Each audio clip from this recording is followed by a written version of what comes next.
Hello and welcome to another Retfurb video. Today we're going to take a closer look at the Sony TA11 amplifier. Let's get to the video.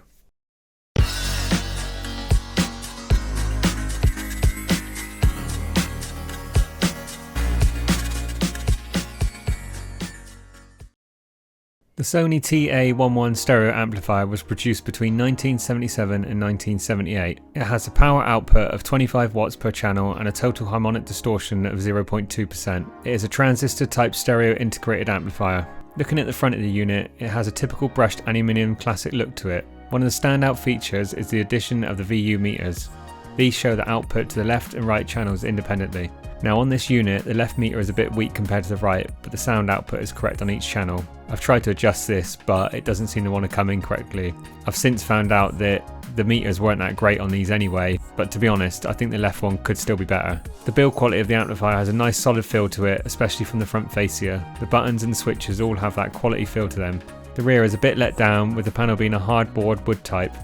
This would preferably be made from metal like the rest of the casing. The inputs and the outputs are minimal on the system, as you'll see. There are only two outputs for the speakers, so there's no way of connecting more directly to the system. Sound wise, it gives a usual warm feeling sound, which is quite common for vintage units. But I also thought at times the treble was a bit tinny, almost too sharp in places, if that makes sense. Overall though, it is a nice sounding unit and enjoyable to listen to. I've heard better, but then I've also heard a lot worse. So now let's take a quick look at the amplifier in operation.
Currently the prices for these in a similar condition to the one shown here are around £100. They will be in a good working order with some minimal usage marks. So would I recommend this amplifier at that price? Yes, I would. You've got the classic looks of the system combined with a nice decent sound. Again, probably not the best sound you're going to hear from an amplifier, but bearing in mind it is a vintage amplifier, it wasn't high end in the time, obviously inside compared to something like a TA1150 amplifier, it doesn't have the sound quality that something like that will produce. But then bearing in mind a TA1150 in decent working condition will go for a lot more money than what this one would. So price wise, I would say yeah, this is definitely worth it. And just one final note before the end of the video.